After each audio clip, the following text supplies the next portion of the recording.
So if you are dead set against not having any hints as to how this novel ends, I would skip past this.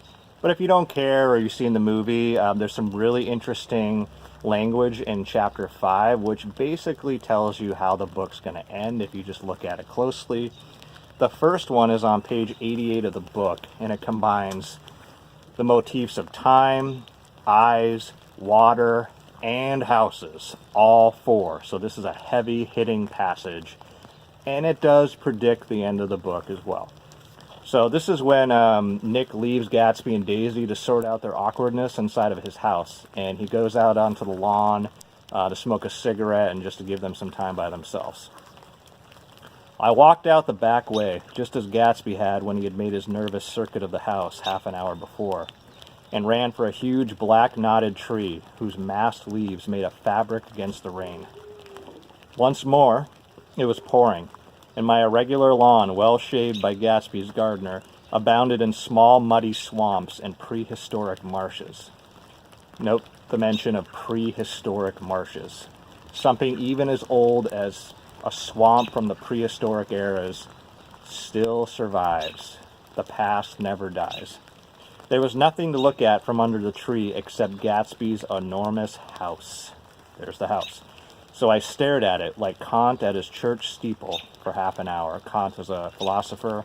We won't get into that here.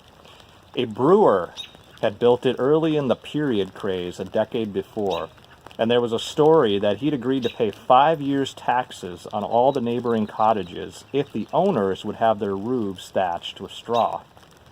So there's a guy who built this house. He was rich. He was a brewer, and he wanted everything to look like, I guess, feudal England.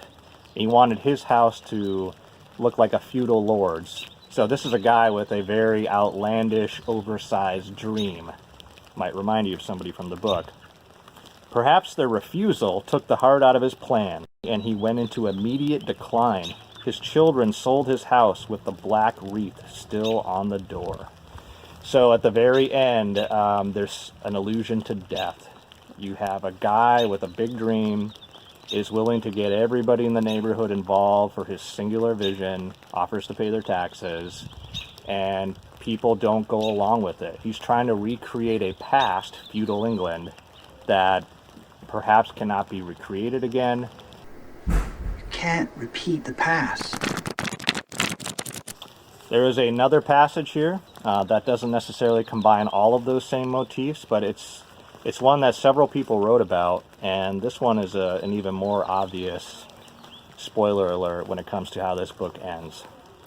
So this is when Daisy arrives. Gatsby is supposedly in the house waiting for her, but really he snuck out the back door because he's nervous, and he goes around again.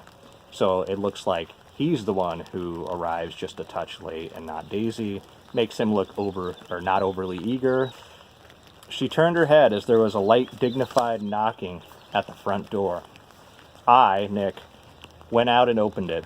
Gatsby, pale as death, with his hands plunged like weights in his coat pockets, was standing in a puddle of water, glaring tragically into my eyes. So he's pale as death. That's pretty heavy-handed. He's standing in a puddle of water. Just keep that in mind as you read through the end of the book. And he's glaring at Nick tragically. So maybe that is a hint as to tragedy. So that one passage right there at the end of the book we'll come back to too. And with your newfound knowledge after chapter 8, that passage will look a lot different. If you watch this, hopefully your universe hasn't fallen apart and you're still okay with how the plot's shaping up. And if you already know how the movie and book ends, then that's just going to hopefully make you admire Fitzgerald's use of language even more. All right, my book is soaked. That's not symbolic. I'm going back inside.